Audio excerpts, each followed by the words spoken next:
Hey everybody, it's Chris, your beekeeper. Welcome back to Golden Dragon Honey.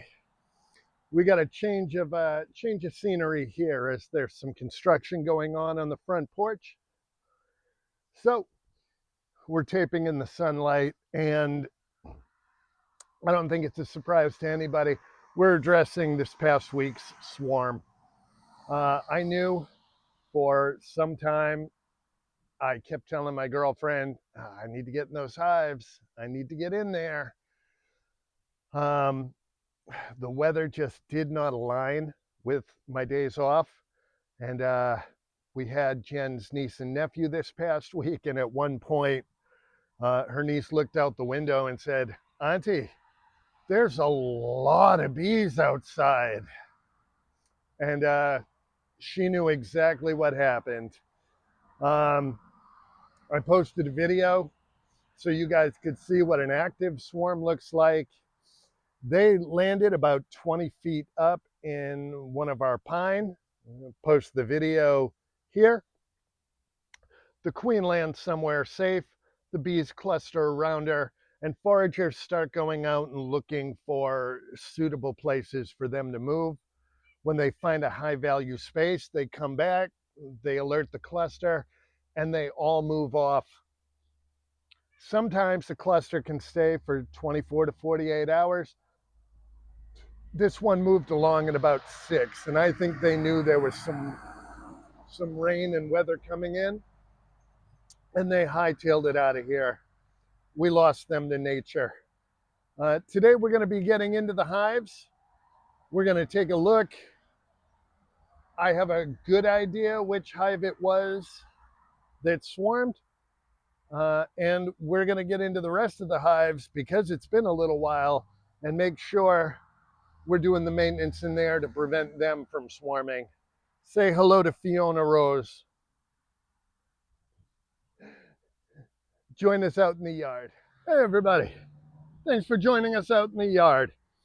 I'm here at Hive 4, and this is why we do regular maintenance.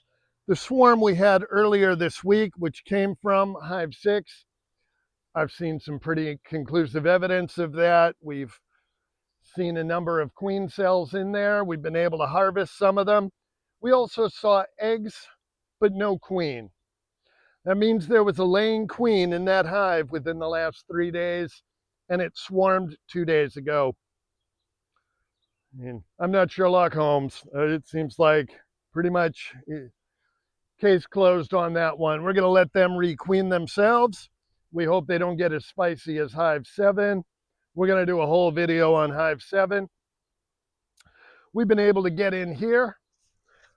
Part of the issue I'm running into with these swarms is that for most of my beekeeping career, I've had drawn comb frames that are already drawn out with wax.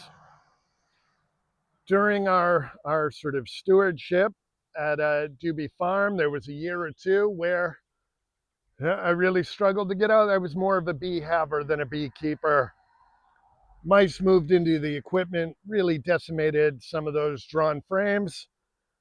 We got wax moths, really ran through and destroyed a lot of our frames. So when I see a hive that's, really bustling, really getting ready to expand, like this one is, I throw a frame, I throw a box of frames on there. Those frames have a plastic foundation, but no drawn comb.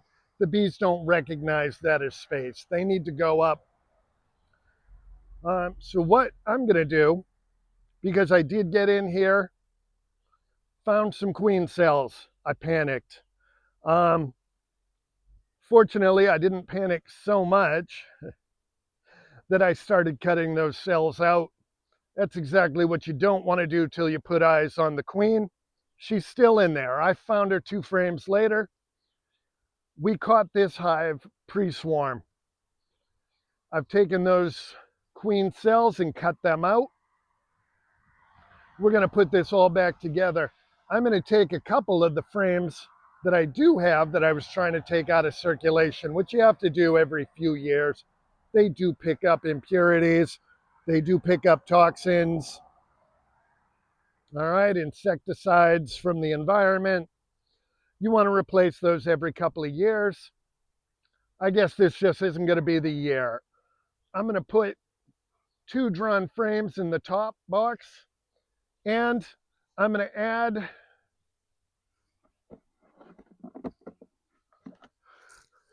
a medium box with a couple of drawn frames to give them some space to keep growing. This is how we maintain the hive and prevent them.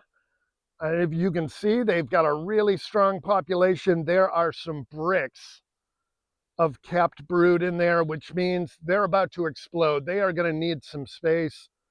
That's what we're going to do. I'd love to hear your questions. Please put them down in the comments. Like our videos and follow to continue watching our journey. Thanks, everybody.